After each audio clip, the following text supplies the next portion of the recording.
Parliament 2026-27 rang Bisini budget Sakwlaikha Union Finance Minister Nirmala Sitharaman Tabukbai Parliament Waichuku budget Tubuiphaikha Rangmantri Nirmala Sitharaman Abohaikhe 2026-27 rang Bisini budget Tubujakha 53.5 lakh crore Daklai Bisini budget Laithang Bisini Shlai Kisamisa Fairlai Monokjakha Abohaikhe Daklai Bisini total budget Tubujakha 53.5 lakh crore rang Abohaikhe Tubujakha Bhiksit Bharat Snamjakna ni bagi dalbidal infrastructure.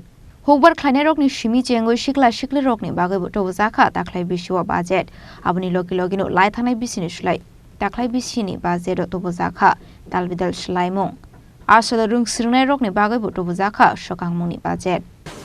Honorable Speaker, sir, on the sacred occasion of Magh Purnima and the birth anniversary of Guru Ravidas, I present the budget for the year 2026-2027. Since we assumed office 12 years ago, India's economic trajectory has been marked by stability, fiscal discipline, sustained growth, and moderate inflation. This is the result of conscious choices we have made, even in times heightened uncertainty and disruption. Our government, led by Honorable Prime Minister Modi, has decisively and consistently chosen action over ambivalence, reform over rhetoric, and people over populism. We have pursued far-reaching structural reforms, fiscal prudence and monetary stability, whilst maintaining a strong thrust on public investment. Keeping Atmanirbharta as a lodestar, we have built domestic manufacturing capacity, energy security, and reduced critical import dependencies. Simultaneously, we have ensured that citizens benefit from every action of the government, undertaking reforms to support employment generation, agricultural productivity, household purchasing power, and universal services to people. These measures have delivered a high growth rate of around 7% and helped us make substantial strides in poverty reduction and improvement in the lives of our people. Today, we face an external environment in which trade and multilateralism are imperiled and access to resources and supply chains are disrupted. New technologies are transforming production systems while sharply increasing demands on water, energy, and critical minerals. India will continue to take confident steps towards Viksit Bharat, balancing ambition with inclusion. As a growing economy with expanding trade and capital needs, India must also remain deeply integrated with global markets, exporting more and attracting stable long-term investment. As I begin Part A, I want to express my gratitude to the people for standing firmly with us as we forge our way together towards becoming one of the largest economies of the world.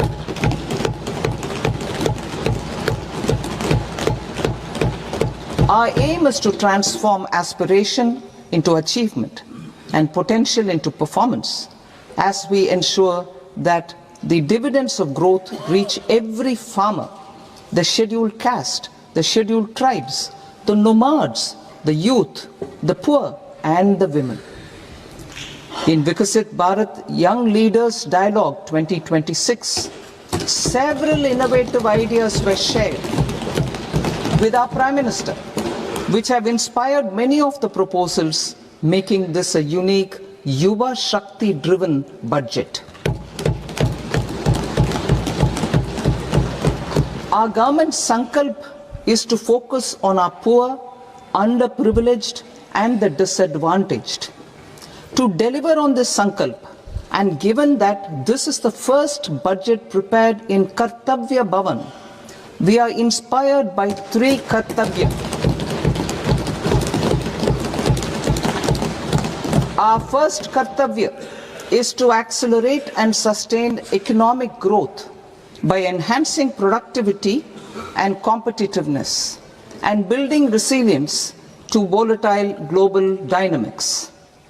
Our second kartavya is to fulfill aspirations of our people and build their capacity, making them strong partners in India's path to prosperity. Our third kartavya, aligned with our vision of Sabka Saath, Sabka Vikas, is to ensure that every family, community, region and sector has access to resources, amenities and opportunities for meaningful participation. This threefold approach requires a supportive ecosystem. The first requirement is to sustain the momentum of structural reforms, continuous, adaptive and forward-looking. Second, a robust and resilient financial sector is central to mobilizing savings, allocating capital efficiently and managing risks. Third, cutting-edge technologies, including AI applications, can serve us as force multipliers for better governance. Reform Express. Our government has undertaken comprehensive reforms towards creating employment, boosting productivity and accelerating growth. After the Prime Minister's announcement on Independence Day in 2025, over 350 reforms have been rolled out. This includes GST simplification, notification of labor codes, and rationalization of mandatory quality control orders. High-level committees have been formed, and in parallel, the central government is working with the state governments on deregulation and reducing compliance requirements.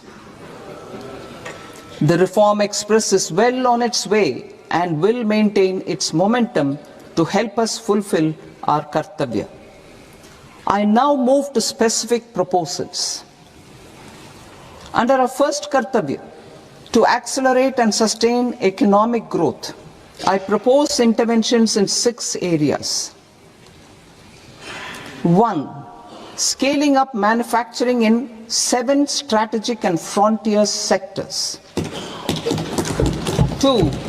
Rejuvenating legacy industrial sectors. 3. Creating champion MSMEs. 4. Delivering a powerful push for infrastructure. 5. Ensuring long-term security and stability. And 6. Developing city economic regions.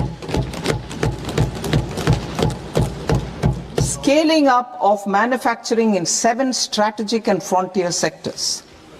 Biopharma Shakti, meaning biopharma strategy for health advancement through knowledge, technology and innovation. Taklai Bisini Baziro Tangfai Kleinani Bagabo, Dalvidal Chef Shabmanai. Ashla Semiconductor Mission 2.0, Biopharma Shakti. Healthcare and education ni bagay Tubujakha budget. Ashla Northeast ni bagay bo kaham budget Tubujakha. Government agencies will be encouraged to leverage AEO accreditation for preferential treatment in clearing their cargo. Regular importers with trusted long-standing supply chains will be recognized in the risk system so that the need for verification of their cargo every time can be minimized. Export cargo using electronic sealing. Export cargo using electronic sealing will be provided through clearance from the factory premises to the ship.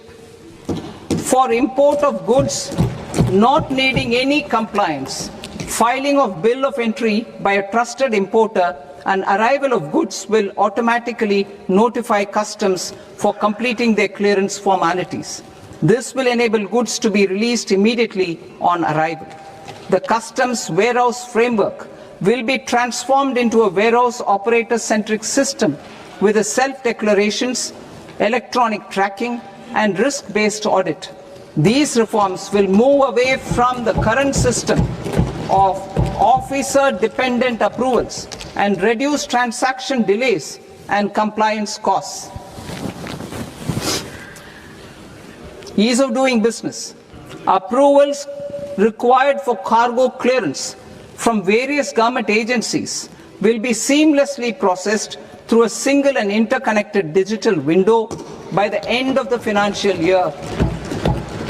Processes involved in clearance of food, drugs, plant and animal and wildlife products, accounting for about 70% of interdicted cargo, will be operationalized on this system by April 2026 itself. For goods not having any compliance requirement, clearance will be done by customs immediately after online registration is completed by the importer, subject to the payment of duty. Customs integrated system will be rolled out in 2 years as a single integrated and scalable platform for all customs processes. Utilization of non-intrusive scanning with advanced imaging and AI technology for risk assessment will be expanded in a phased manner with the objective to scan every container across all the major ports. New export opportunities to support Indian fishermen to fully harness the economic value of marine resources beyond our territorial waters. The following measures will be taken. A. Fish catch by an Indian fishing vessel in exclusive economic zone or on the high seas will be made free of duty. Landing of such fish on foreign port will be treated as export of goods. Safeguards will be put in place to prevent misuse during fish catch, transit or transshipment. To support aspirations of India's small businesses, artisans and startups to access global markets through e-commerce, I am pleased to announce complete removal of the current value cap of 10 lakh rupees per consignment on courier exports. In addition, handling of rejected and returned consignments will be improved with effective use of technology for identifying such consignments. I propose to revise provisions governing baggage clearance during international travel to address genuine concerns of passengers. The revised rules will enhance duty-free allowances in line with the present-day travel realities and provide clarity in temporary carriage of goods brought in or taken out. There are honest taxpayers who are willing to settle disputes by paying all their dues, but they get deterred due to negative connotation associated with penalty. They will now be able to close cases by paying an additional amount in lieu of penalty. Honorable Speaker, sir, with this, I commend the budget to this august House. Jai Hind.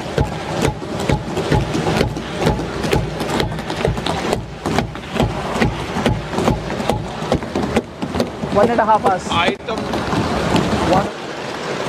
Item number 3, माननीय वित्त मंत्री जी.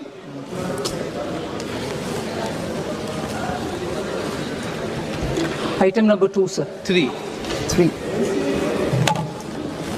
Sir, with your permission, I rise to lay on the table of the following statements under Section 3, 1 of the Fiscal Responsibility and Budget Management Act of 2003. Medium-term fiscal policy, fiscal policy strategy statement, and macroeconomic framework statement. Item number 4, माननीय वित्त मंत्री जी. Sir, with your permission, I move for leave to introduce the Finance Bill 2026.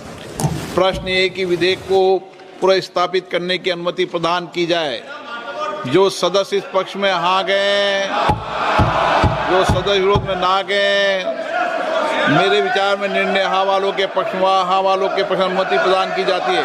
माननीय मंत्री जी, अब विधेयक पुनर्स्थापित करें. Sir, I introduce the bill. Bureau Report, Chini Khorang.